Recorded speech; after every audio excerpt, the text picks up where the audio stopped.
AP Andhra రాష్ట్ర రాజకీయాలని వేడిగా వాడిగా ఎండాకాలంలో వేడి 50 డిగ్రీలు దాటితే ఏ విధంగా అయితే ఉంటుందో అంతకన్నా వేడిగా వాడిగా జరిగాయి. అతి కొద్ది రోజుల్లోనే జూన్ 4వ తారీఖున ఓట్ల లెక్కింపు ప్రతి ఒక్కరి జాతకం అనేది దాంట్లో ప్రజలు రాసి పెట్టి ఉంచారు. తొందరపడి కోయిల ముందే కూసింది. అదేవిధంగా అసలు జూన్ 4వ తారీఖు ఎప్పుడొస్తుందా అని చెప్పి ఎదురెదురు చూస్తున్నారు రాజకీయ నాయకులు, ఇంక్లూడింగ్ ప్రతి ఒక్కరు కూడా.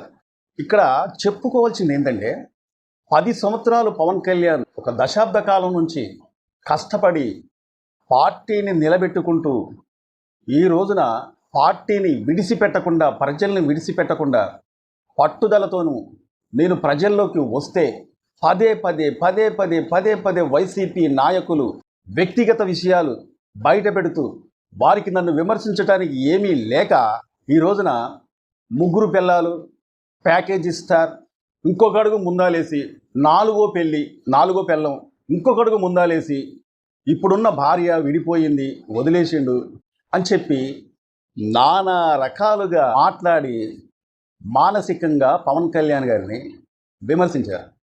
అయినా సరే అంతటి విమర్శలకు ఎదుర్కొని పవన్ కళ్యాణ్ ఈ రోజున నిలబడి ప్రజానాయకుడిగా 2024 ఎలక్షన్లో ఆయన నిలబడి పిఠాపురం, అసలు ఆంధ్ర రాష్ట్రంలో 175 నియోజకవర్గాలు ఉంటే 175 నియోజకవర్గాల్లో పిఠాపురమే స్పెషల్ అయింది.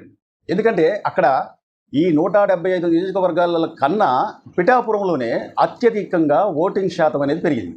ఓటింగ్ శాతం అనేది పెరగడం అంటే అక్కడ అధ్యక్షుడు పవన్ కళ్యాణ్ నిలబడటం వల్లే కారణం.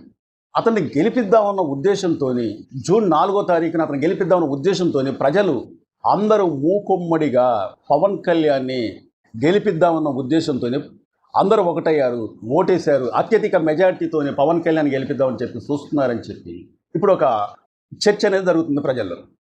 అయితే ఒకప్పుడు పవన్ కళ్యాణ్ గారిని రోజాయే కాదు, చాలామంది వైసీపీ పార్టీలో ఉన్న నాయకులు వాళ్ళకి ఇప్పటికీ ఇష్టం లేదు పవన్ కళ్యాణ్ గారు అసెంబ్లీలోకి అడుగు పెట్టనీయము, అసెంబ్లీ గేటును కూడా తాకనీయము అని చెప్పి వాళ్ళు డైలాగ్ వదిలారు.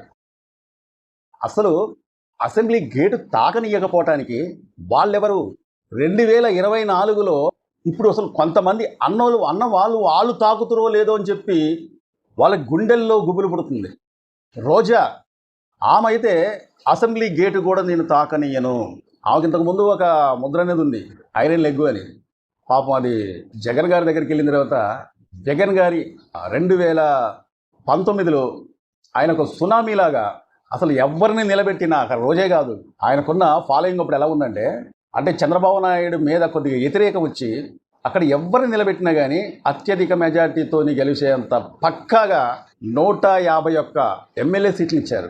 బ్రహ్మాండం. అసలు నాకు తెలిసినంత వరకు ఇది ఒక దేశ చరిత్రలోనే ఒక అధ్యయనంగా మిగిలిపోయింది.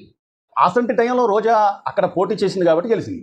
రోజా కాదు, ఆ స్థానంలో ఎవరున్నా సరే అక్కడ రోజా వల్ల కాదు, క్యాండిడేట్ వల్ల కాదు, పార్టీలో ఉన్న అధినాయకుడి వల్ల గెలిచింది. ఇప్పుడు నువ్వు గెలవడమే కష్టం. ఏమని డైలాగ్ వదిలినప్పుడు పవన్ కళ్యాణ్ని గేటు కూడా తాకనీయము. కానీ ఇప్పుడు కొంతమంది ఏం మాట్లాడుతున్నారంటే అతను గేటు తాకాల్సిన అవసరం లేదు, లోనికి వెళ్తాడు. విజయవాడలో 9వ తారీఖున ప్రమాణ స్వీకారం జరగబోతుంది. అతిరథ మహారథుల దగ్గరుండి అతిరథ మహారథులతో వాళ్ళ సమక్షంలో పవన్ కళ్యాణ్ గారు ప్రమాణ స్వీకారం చేయబోతున్నారు. అసెంబ్లీలో అతను వాయిస్ అనేది వినటానికి లక్షలాది ప్రజలు ఎదురు చూస్తున్నారు. 10 సంవత్సరాలు వెయిటింగ్ చేశారు, 10 సంవత్సరాలు ఆగారు, ఎదురు చూస్తున్నారు.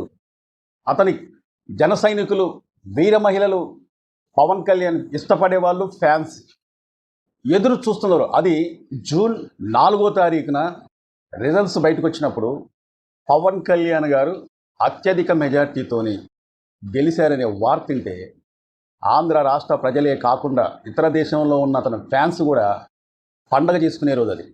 ఇక ప్రమాణ స్వీకారం చేసే రోజు అంటే ఇక మనం చెప్పలేము. అసలు ఎవరిని కూడా అక్కడ అంటే వాళ్ళ ఆనందాలని ఆపేయలేము, అంత ఉత్సాహంగా ఉంటుంది ఆ రోజు. ఎందుకంటే 10 సంవత్సరాలు కష్టపడ్డాడు. ఎదురు చూసిండు, మాటలు పడ్డాడు, బూతులు బూతులు కూడా తీసుకున్నాడు. జనాలు మా అవతల వాళ్ళు మాట్లాడుతూ ఉంటే ప్యాకేజ్ ఇస్తారన్నారు. 3 పిల్లల నుంచి 4 పిల్లలని చెప్పారు. ఎన్నో రకాలుగా విమర్శించినా కానీ పవన్ కళ్యాణ్ ఓపిక పడుతూ చివరకు బీజేపీ టీడీపీతో పాటు జనసేన కలిస్తే మనకు ఇబ్బంది కలిగిద్దని చెప్పి పవన్ కళ్యాణ్ని నీవు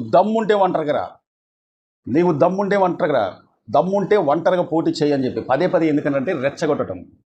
వాళ్ళకి తెలుసు ఈ 3 పార్టీలు ఏకమైతే మనకి ఇబ్బంది అయిద్దన్న సంగతి వాళ్ళకి తెలుసు. ఎటుమాట అటే చెప్పుకోవాలి. కానీ రెచ్చగొడితే పవన్ కళ్యాణ్ గారు వాళ్ళ మాటలో పడి రెచ్చిపోయి ఓకే నేను సింగిల్గా వస్తా అని చెప్పి సింగిల్గా వస్తే 2019లో ఏం జరిగిందో మళ్ళీ అది రిపీట్ అవ్వాలన్న ఉద్దేశంతో అంటే వైసీపీ పార్టీలు చాలా వరకు కలవనీయకుండా చూద్దామని చెప్పి చూశారు. కానీ ప్రకృతి అనేది ఒకటి ఉంది, దేవుడు అనేటువంటి ఒకటి ఉన్నాడు. దేవుడైతే ఏమి రాసి పెట్టిండో అది ఎప్పటికీ కూడా మానవుడు చెరపలేడు. మానవుడు కూడా చెరపలేడు. ఎందుకంటున్నానంటే పవన్ కళ్యాణ్ గారిని అన్న మాట అనకుండా, తిట్టిన మాట తిట్టకుండా కొంతమంది యూట్యూబ్లోనూ, ఇన్స్టాగ్రామ్లోనూ, ఫేస్బుక్లోనూ చాలామంది పావలా కళ్యాణ్, ప్యాకేజ్ ఇస్తారు, రకరకాలుగా మాటలంటూ బూతులు తిట్టుకుంటూ అసలు అతను ఒక్క మాట కూడా ఎవరిని అనకపోయినా పర్సనల్గా ఎప్పుడైనా వాళ్ళ ఫ్యామిలీ గురించి ఎవరి ఫ్యామిలీ గురించి అయినా తెచ్చిందా? తేలే.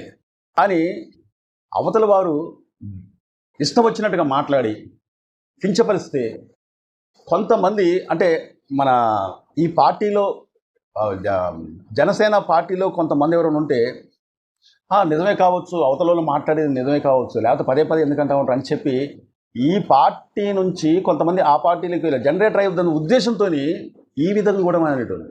సరే అంటే అనుకోని మనకి పడ్డవాడు ఎప్పటికీ చెడ్డవాడు కాదు.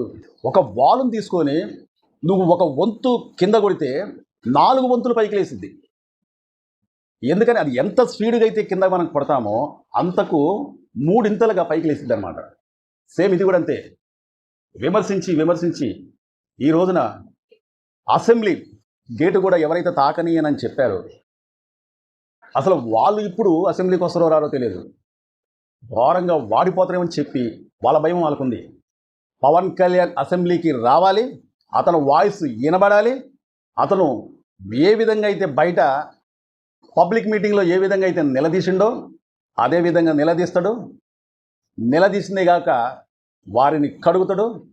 కొంతమంది వైసీపీ పార్టీలో ఉన్న నాయకుల ఇంట్లో ఉన్న టీవీలు బద్దలైపోవాలి.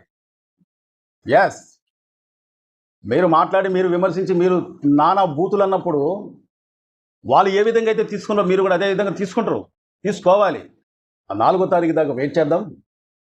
అప్పటిదాకా ఎదురు చూద్దాం. 4వ తారీఖు దాకా వెయిట్ చేద్దాం. మా ఛానల్ సబ్స్క్రైబ్ చేసుకోకుండా చూసుకుంటున్నట్లయితే సబ్స్క్రైబ్ చేసుకోవాలని కోరుకుంటూ, మీ అభిప్రాయాలను కామెంట్ ద్వారా తెలపాలని చెప్పి కోరుకుంటూ సెలవు తీసుకుంటున్నాను. నమస్తే.